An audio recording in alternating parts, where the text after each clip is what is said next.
సిద్ధు ఆగరా, ఏంట్రా ఇది? నేను తప్పు చేశానని తనంటుంది, నువ్వు తప్పు చేశానని చెప్పి నువ్వు వెళ్ళిపోతున్నావు. అసలు ఏం జరుగుతుంది ఇక్కడ? ఈ ఇంట్లో ప్రతి ఒక్కరికి ఏం కావాలో ఏమి ఇవ్వాలని ఆలోచిస్తుంటాను తప్ప, ఒక తండ్రిగా నా పిల్లలకి గొప్ప లైఫ్ ఇవ్వాలని ప్రతి క్షణం తపన పడుతుంటానే, అది తప్ప? చెప్పు, నాకు అర్థం కావట్లేదు. చెప్పు, ఏం తప్పు చేశారు? మీరే చేశారు.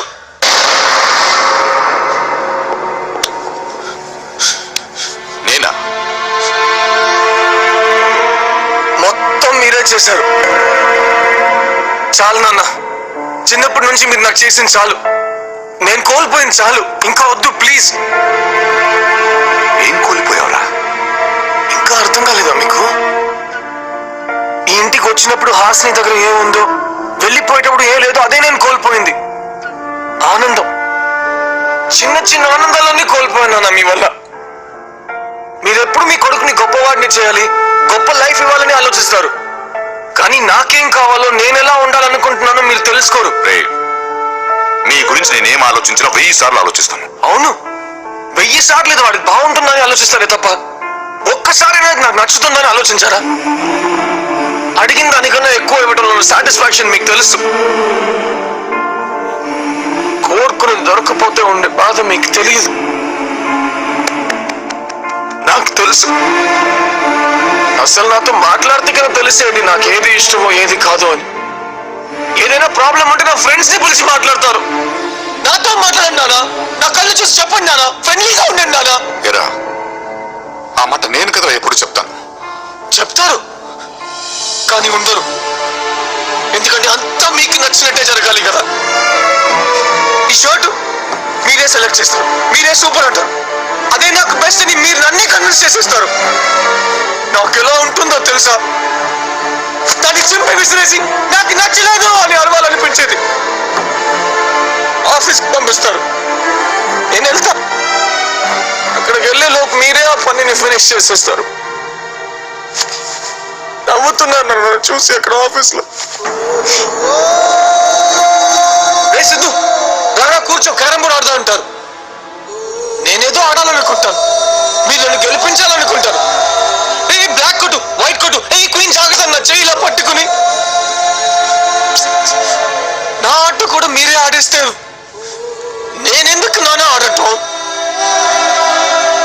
చివరికి తిండెలా తినాలో కూడా మీరే నేర్పిస్తే కొంత దిగట్లేదు నాన్న.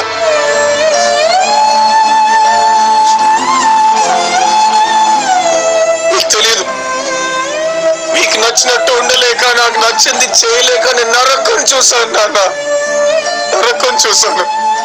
ఫ్రస్ట్రేషన్, కోపం, చిరాకు, ఎవరి మీద చూపించాలో ఎలా చూపించాలో కూడా తెలియకపోతే చివరికి ఒక్కరోజు అమ్మ మీద కూడా అరిచేశా. దాంతో అమ్మ నాతో మాట్లాడటం మానేసింది.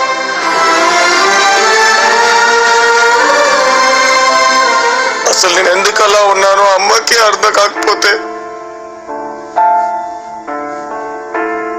అమ్మాయికి ఎలా తెలుస్తుంది నాన్న?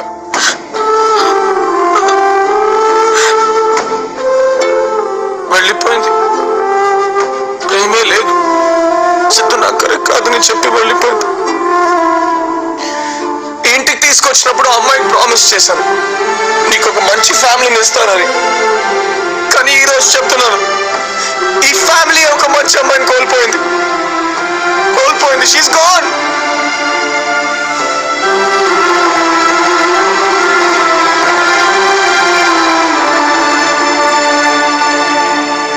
ఇప్పుడు నేను చేయాలన్నా?